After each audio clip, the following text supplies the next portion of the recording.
이게 바로 하나님의 거룩하심이라는 것입니다. 능력이 한이 없으시고요, 또 우리처럼 수명이 존재하지 않고 또 육체에 국한되어 있으시 않으시고 어디나 계시고 언제나 계시고 영원히 계시는 그 하나님이 우리와 다른 모든 피조물들과 구별되기 때문에 거룩하다라고 이제 얘기하시는 겁니다. 그런데 하나님이 내가 거룩하니까 너희도 거룩해라 라고 했을 때 그 하나님의 거룩하심을 우리가 살아갈 수 있겠습니까? 우리가 그 하나님의 거룩하심을 닮을 수가 없겠죠. 그렇다는 얘기는 하나님이 우리에게 요구하시는 그 거룩이라는 것은 존재적으로, 능력적으로 그러한 구별됨을 얘기하는 것이 아니고요, 우리가 다른 피조물, 다른 죄된 인생들과는 다르게 가치관, 삶을 살아가는 방식, 또 성품, 이런 여러 가지 측면에 있어서 우리가 할 수 있는 영역에 있어서 다른 사람들과, 예수님을 믿지 않은 사람들과 다르게 구별되게 살아라 라는 말씀으로 우리가 이해하면 된다라는 것입니다. 오늘 말씀 뒤에 보면 거룩한 삶이 무엇인지를 구체적으로 기록하고 있어요. 우리가 레위기를 생각하면 항상 어렵게 여겨지죠. 그렇죠? 레위기를 들어가면 갑자기 소를 잡고 각을 뜨고 껍질을 벗기고 막 이렇게 하다 보니까 이게 뭐야 이러면서 이제 우리가 쉽게 접할 수 없는 영역이기 때문에 어렵다. 그리고 또 편견이 있습니다. 이제 위로부터 내려오는 목사님들, 장로님들, 예수님 오랫동안 믿어왔던 분들이 레위기는 어려워, 이렇게 그런 인식으로 말씀을 읽다 보니까 진짜 어렵게 느껴지는 거예요.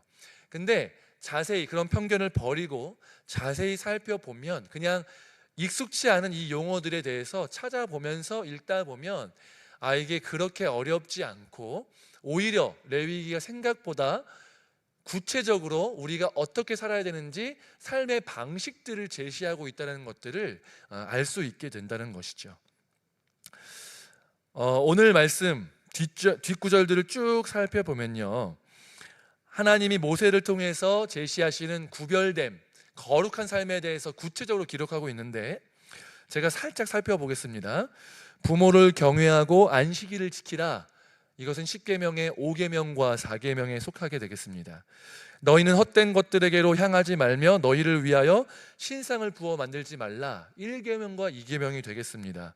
11절 말씀을 보면 도둑질하지 말고 속이지 말며 서로 거짓말하지 말며 8계명과 9계명이 되겠습니다. 그러니까 거룩이라는 것은요, 되게 구체적인 삶의 방식이라는 것입니다. 우리가 오후 예배 때 함께 살펴보고 있는 10계명, 데칼로그, 그 말씀을 이제 10가지 계명이지만 이걸 압축한다면 하나님 사랑, 이웃 사랑으로 압축할 수 있지 않습니까? 그러니까 하나님이 우리에게 요구하시는 거룩의 삶의 양식은 무엇이냐면 하나님을 사랑하고 이웃을 사랑하라. 추상적으로 피상적으로가 아니라 구체적으로 행함과 진실함으로 하나님을 사랑하고 이웃을 사랑하는 것이 우리에게 요구되는 거룩하고 구별된 삶이다 라고 오늘 말씀, 레위기 말씀을 통해서 하나님이 말씀하고 계시다는 사실입니다. 여러분, 당연하게도요, 세상 사람들은 하나님을 사랑하지 않습니다. 그러니까 예수님을 믿지 않는 것이죠. 그런데 우리에게 요구되는 것은 하나님을 사랑하는 것입니다.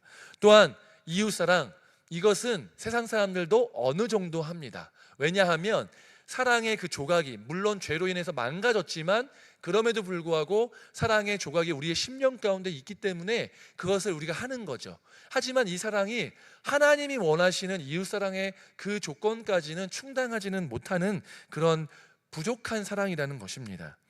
세상에서의 사랑은요, 그냥 나에게 잘해주는 사람에게 잘해주는 정도의 사랑을 얘기하고, 정말 나이스한 사람들은 나를 힘들게 하면 그냥 무시하고 마라 라고 얘기하는 정도의 사랑인데, 하나님이 말씀하시는 이웃사랑은 이것을 넘어서는 사랑을 얘기하신다는 것이죠.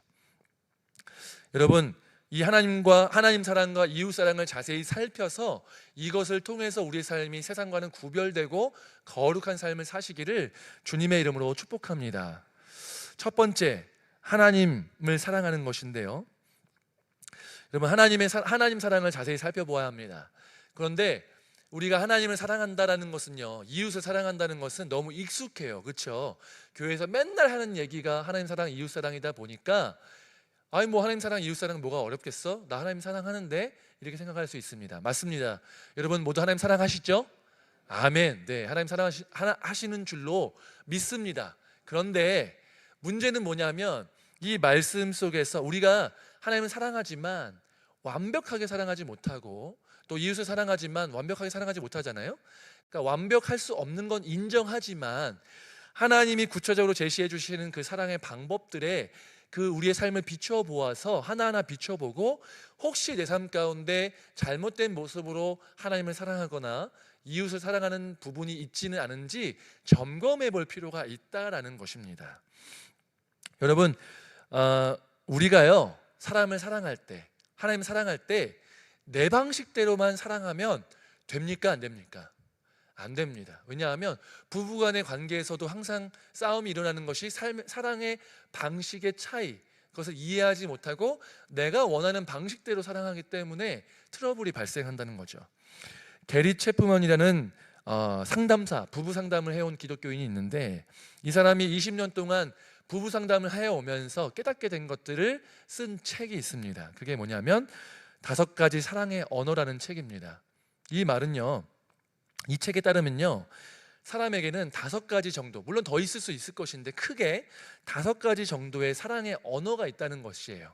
그래서 첫 번째는 인정하는 말이고요, 두 번째는 함께 있는 시간입니다. 그래서 이런 것들을 통해서 나는 사랑을 받는다고 느낀다라는 것이죠. 세 번째는 선물을 받을 때 나는 사랑받는 느낌을 많이 받는다라는 사람이 존재하고, 네 번째는 봉사입니다. 나를 위해서 이것도 해주고 저것도 해주고 헌신하고 수고해주는 게 있을 때 사랑받는다는 느낌을 받는다라는 것이죠. 5번째는 스킨십입니다. 여러분 한 사람이 사랑받는다는 느낌을 받기 위해서는요, 이런 사랑의 언어가 충족되어야 한다는 것이에요. 근데 5가지 중에서 5가지만 있는 것도 아니고 더 있겠지만 5가지 중에서 한 가지만 이제 사랑의 언어를 갖고 있는 것이 아니라 모두가 다 갖고 있는데, 이 모든 것들을 갖고 있는데 어느 것이 더 크게 느껴지느냐 또 적게 느껴지느냐, 그 정도의 차이의 문제라는 것입니다. 그러니까 어떤 사람은 함께 있는 시간을 보낼 때 그때 비로소 이 사람이 나를 사랑하는구나 느낄 수 있겠고요, 어떤 사람은 선물을 받을 때 느낀다는 것입니다. 근데 함께 있을 때 사랑한다는 느낌을 많이 받는 사람한테 함께 있지는 않고 주구장창 선물해주고 또 사랑한다는 말해주고 이러면 그 사람이 진짜 그 사랑의 마음이 충족될 수 있겠느냐라는 것이죠. 반대로 선물을 좋아하는 사람, 선물로 사랑받는 느낌을 받는 사람들한테 선물은 주지 않고 계속 주구장창 같이 붙어 있으면 좋아하겠냐는 거죠. 그러니까 이게 사랑의 언어를, 상대방의 사랑의 언어를 알고 상대방이 어떤 때 사랑을 받는다는 느낌을 받는지를 이제 알고서 그에 맞게 사랑 표현을 하는 게 필요하다는 것입니다. 마찬가지입니다. 하나님을 사랑할 때도 내가 생각할 때 하나님 이렇게 사랑하면 좋아하겠지 라고 막 이렇게 사랑하는 게 아니고요, 하나님은 언제 어떻게 내가 사랑할 수 있는가, 어떤 방법으로 사랑하는 것이 맞는가에 대해서 성경이 제시하시는 방법으로 그렇게 하나님을 사랑할 때 하나님이 네가 나를 사랑한 줄 내가 안다 라고 대답하신다는 것이죠. 하나님은 언제 우리가 언제 하나님을 사랑할 때, 어떻게 사랑할 때 사랑한다 라고 느끼시느냐, 우리가요 이 주의를 거룩하게 지킬 때 하나님은 우리가 하나님을 사랑하는 줄로 아신다라는 것입니다. 인간이 하던 일을 멈추고 하나님을 갈망하고 하나님의 임재를 누리기를 원하고 하나님 안에서 안식하기를 원할 때 내가 너의 그 마음을 안다, 네가 나를 사랑하는구나 라고 느끼신다는 것이죠. 안식의 일을 쉼을 통해서요, 일을 쉬지만 이 하루를 쉬면 내가 먹고 사는 문제가 어떡하지 라고 이제 걱정이 될 것 아닙니까? 염려가 되겠죠. 그러면 내가 이날을 주님을 위해서 또 나를 위해서 쉬고 주님께서 내 인생을 책임지신다는 것들을 경험하기를 원합니다 라고 하나님을 신뢰하는 행위를 했을 때 하나님이 채우시고 또 하나님이 그래 네가 나를 사랑하는구나 라고 이해한다는 것이죠.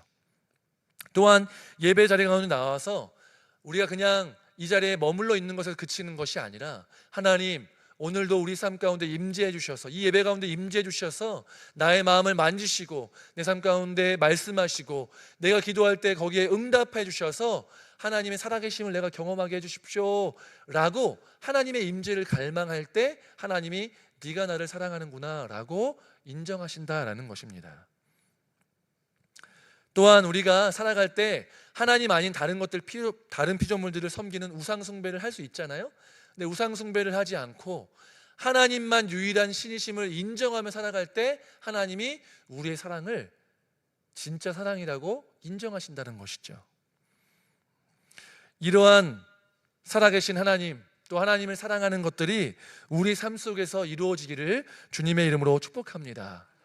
여러분, 우리가 세상 사람들과 구별되어서 살아가는 방법은 거창한 일을 하는 것이 아니라 하나님이 이렇게 안식일을 거룩하게 지키고 주일을 거룩하게 지키고 하나님을 신뢰하고 하나님 붙잡고 하나님의 임재를 갈망하며 살아가는 이러한 삶, 우리의 마음의 태도, 우리의 마음의 갈망이 있을 때 하나님이 그것이 우리가 하나님을 사랑하는 줄로 아는 표시로 인정하시고 그것을 그 삶을 우리의 삶을 기쁘게 받으신다라는 것입니다.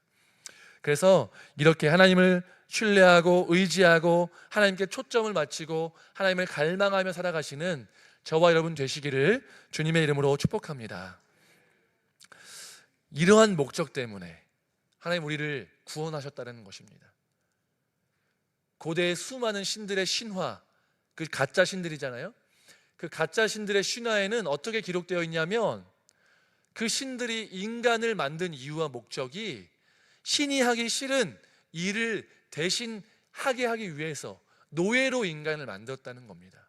근데 하나님은요, 우리를 만드신 이유가 뭐냐면 사랑을 주고받기 위해서, 하나님이 당신의 사랑을 우리에게 쏟아부었을 때 우리가 그 사랑 가운데 반응해서 하나님을 사랑하고 하나님을 신뢰하고 하나님의 임재를 더 누리기를 원하고 하나님 저를 사랑해달라고 갈망하는 마음을 갖고 매일매일 하루하루의 삶을 살아가는 것들을 살게 하기 위해서 하나님이 우리를 창조하셨다라는 것을 기억할 필요가 있다는 것이죠. 그것들을 기억하시고 그렇게 하나님의 목적, 창조의 목적에 맞게 하나님을 사랑하고 하나님을 신뢰하며 살아가는 저와 여러분 되시기를 주님의 이름으로 축복합니다. 거룩한 삶의 두 번째 방법은 이웃사랑입니다. 진짜 많이 듣는 얘기 아닙니까? 이웃을 사랑하십시오, 원수를 사랑하십시오. 근데 쉽지 않습니다. 어렵죠. 이웃을 사랑하는 구체적인 방법이 레위기 말씀 곳곳에 기록되어 있습니다. 특별히 오늘 말씀 뒷구절에 이제 많이 기록되어 있는데요. 9절 말씀을 보면 9절 말씀을 보면 하나님은 농사를 짓고 곡식을 거둘 때 반 모퉁이까지 다 거두지 말고 거두다가 떨어진 이삭도 줍지 말고 남겨두어라 라고 말씀하십니다. 포도원에서 포도를 딸 때에도 다 따지 말라는 거예요. 남겨두라는 것입니다. 떨어지면 그거 주워서 버리거나 먹지 말고 두라는 거예요. 이게 의미하는 게 뭘까? 여러분, 저 보시기에 딱 봤을 때 보시다시피 서울 사람이지 않습니까? 그러니까 제가 설이라는 거를 본 적도 없고 경험을 해본 적이 없어요. 그저 저희 아버지께서 나 어렸을 때는 수박 한 통씩 설이에다가 먹었다 이런 말씀하실 때 그게 설이구나 이걸 알았습니다. 여러분들도 이제 고귀한 삶을 살아오셨겠지만 설이라는 것들을 경험하셨거나 혹은 직접 하셨거나 당하셨거나 혹은 보셨거나 들으셨을 줄로 믿습니다. 혹시 해본 적 있으신 분 있으십니까? 왜 웃기만 하시죠? 차마 지금 내가 장로고 집사고 권사인데 했다고 말을 못하시고 그런 건가요? 과거의 과오는 주님께서 다 잊어주실 것입니다. 근데 이제 설이라는 게 이제 40-50년 전만 해도 그게 뭐 큰 죄가 아니었잖아요, 그죠? 그냥 동네 그냥 그 시골 인심, 푸근한 인심이고 잡혔을 때 조금 따끔하게 혼나고 한 통 더 주시면서 보내시고 뭐 이런 것들, 그렇죠? 지금은 하면 안 됩니다. 그런데 이제 오늘 말씀에서는요, 설의를 옹호한다라는 개념보다는요, 그게 도둑질로 여겨지지 않고 합법적으로 그것을 가져갈 수 있도록 그 사람들에게 자비와 긍휼을 베풀라라고 지금 성경에서 기록되어 있고 말씀하시는 거예요. 자본주의 세상 속에서 보면, 그 관점에서 보면 이것은 비효율입니다. 왜? 아니, 농사를 지었으면 한 톨이라도 다 걷어가지고 어떻게든 쌀 한 푸대로 더 만들어가지고 팔아야 이익을 최대한 남겨야 되는데, 아니 왜 기퉁이를 남겨두라는 거죠? 떨어지면 주어야 되는데 왜 줍지 말라는 거죠? 포도도 왜 남겨놓으라는 겁니까? 이것은 그 당시에 굶주리고 또 땅이 없고 또 흉년으로 인해서 수확을 넉넉하게 얻지 못한 사람들이 죄책감을 가지고 범죄하는 것이 아니라 하나님의 자비와 긍휼을 통해서 합법적으로 그 곡식들을 가져갈 수 있도록 그 여지를 남겨둬라, 자비와 긍휼을 베풀어라라고 지금 오늘 말씀에서 이야기하고 있는 것입니다. 또 여기다가 무엇을 말씀하십니까? 도둑질하지 말고, 속이지 말고, 거짓말하지 말고, 거짓 맹세하지 말아라 라는 것입니다. 이것은 이웃에 대해서 해를 끼치지 말라는 것이죠. 또한 어떤 것이 있냐면 착취하지 말고, 억압하지 말고, 품꾼의 삭슬 아침까지 체불하지 말라라고 기록되어 있습니다. 여러분, 품꾼은요, 그 당시에 하루 일을 하고 하루 일한 삭슬, 그 일이 다 끝난 그 오후에, 저녁에 받아서 그것을 가지고 먹을 것을 사서 돌아가서 집에서 그것들을 나눠 먹어야 하는 사람입니다. 근데 그 품삯을, 하루하루 품삯을 체불하고 다음날 아침에 주게 되거나 혹은 며칠 동안 지불하지 않거나 혹 떼어먹게 된다면 그 사람뿐만 아니라 그 사람의 그 노동의 대가로 먹고 사는 그 가정 전체가 굶주리게 된다라는 것입니다. 그렇기 때문에 그 삭세, 일꾼의 삭슬 다음날 아침까지 체불하지 말아라 라고 말씀하시는 것이죠. 여러분, 농사를 짓는 사람이 지극히 드문 이 땅 가운데서, 그러면 오늘 말씀, 이 말씀은 우리 삶 가운데 어떻게 적용해야 하는가? 그 정신을 이어나가면 됩니다. 이 정신은 무엇이냐면 하나님이 이스라엘 백성을 자비와 긍휼의 관점으로 바라보고 은혜를 베푸셨던 것처럼 너희가 받은 그 은혜로 말미암아 이웃 사람들에게 자비와 긍휼을 베풀고 거저주는 인생으로 살아가라라고 말씀하시는 것입니다.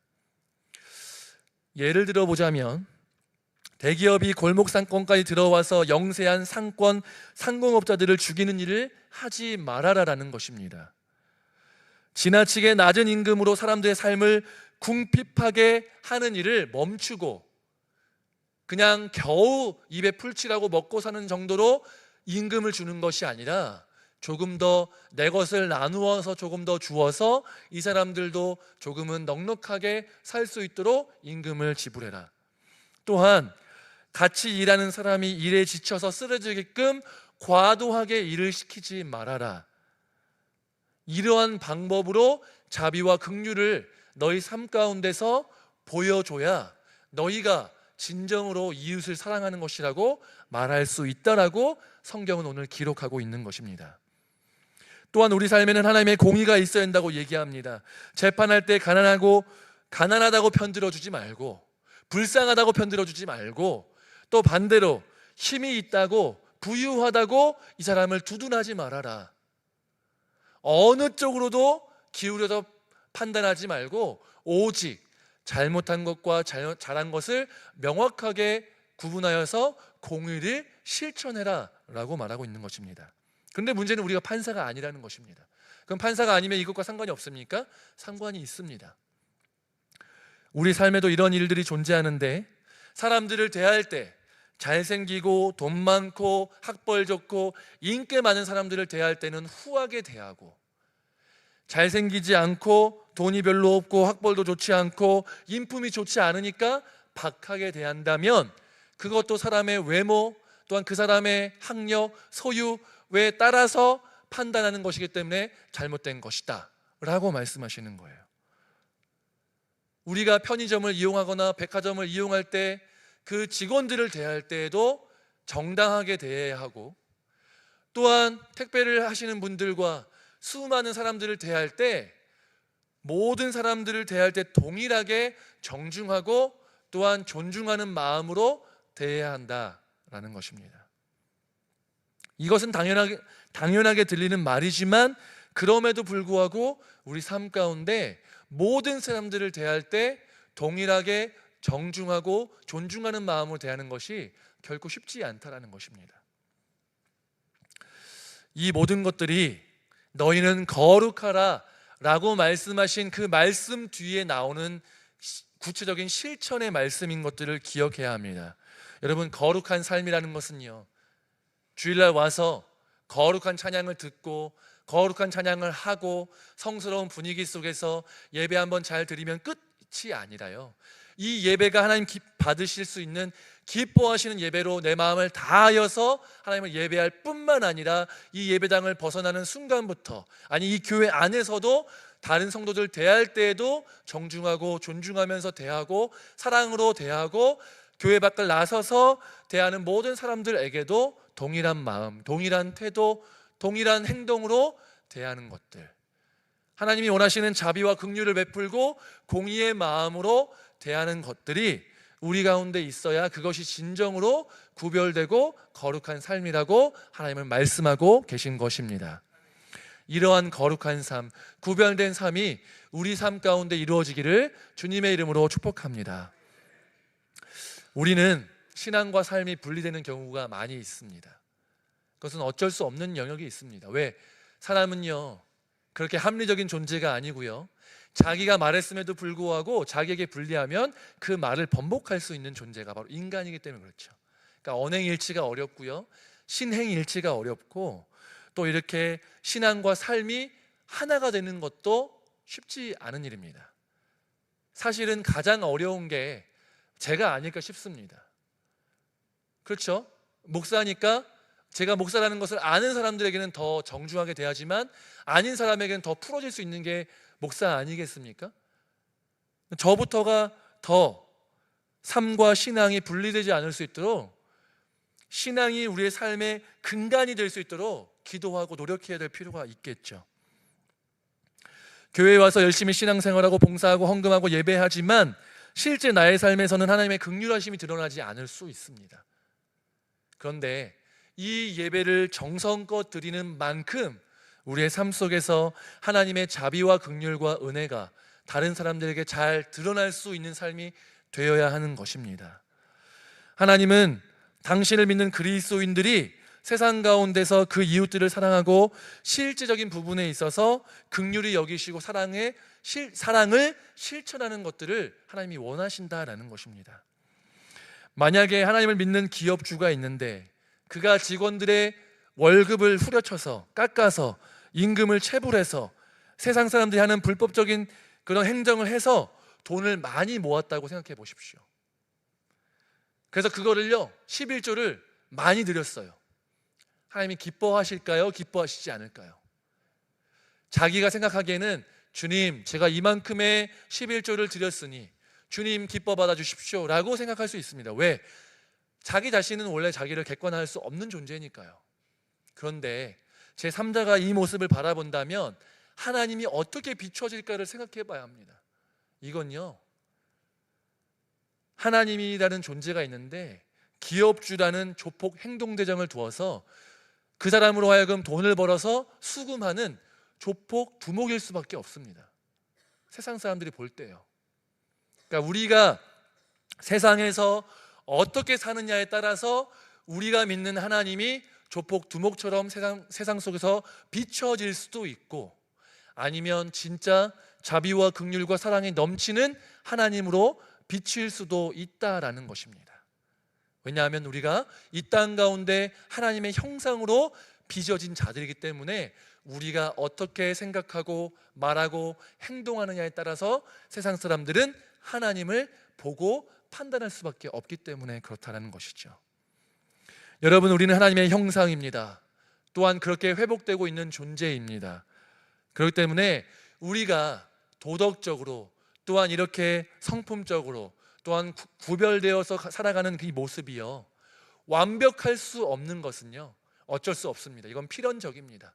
그런데 완벽할 수 없는 것은 맞지만 우리의 삶의 태도와 방향이 이게 하나님의 거룩하심과 구별됨, 이러한 방향으로 우리의 삶의 방향이 맞춰져 있지 않는다면, 그렇다면 그것은 우리의 삶의 방향이 잘못되어 있다는 것입니다.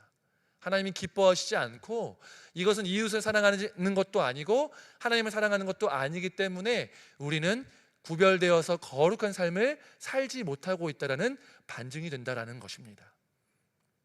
우리는 우리의 삶을 돌아보고요, 우리가 믿는 만큼 거룩하고 구별되게 살아갈 수 있게끔 계속 노력을 다하고, 또한 우리의 태도와 방향이 하나님께 맞춰지고 하나님의 자비와 긍휼과 공의에 맞춰져서 나의 삶을 통하여서 하나님의 자비와 긍휼 또한 공의가 드러나기를 바라는 마음으로 매일매일의 삶 속에서 살아가야 되는 줄로 믿으시기 바랍니다. 부족하지만, 완벽하게 살 수 없지만, 그럼에도 불구하고 나의 삶을 통하여서 하나님을 사랑하고 이웃을 사랑하고 또 자비와 긍휼, 하나님의 자비와 긍휼이 드러나고 공의가 드러나는, 그래서 세상 사람들이 나를 통해서 하나님을 볼 때 하나님은 자비롭고 은혜롭고 공의로우신 분이심을 깨닫는 은혜가 나의 삶을 통하여서, 우리 동산교회를 통하여서 이루어지는 놀라운 역사가 일어나기를 주님의 이름으로 축복합니다. 그런 삶을 사시기를 부탁드리겠습니다. 함께 기도하시겠습니다.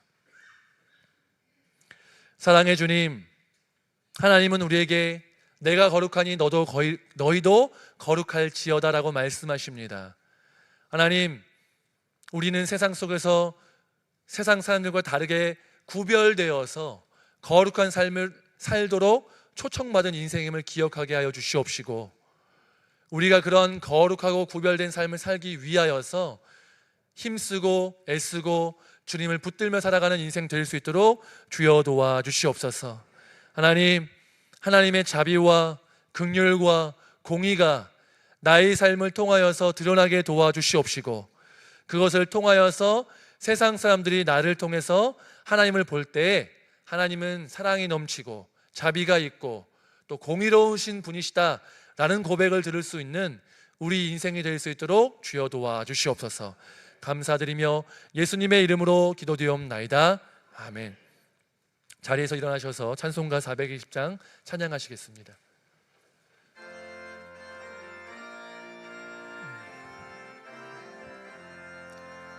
너 성결케 위해 늘 기도하고 너 주 안에 있어 늘 성경 보고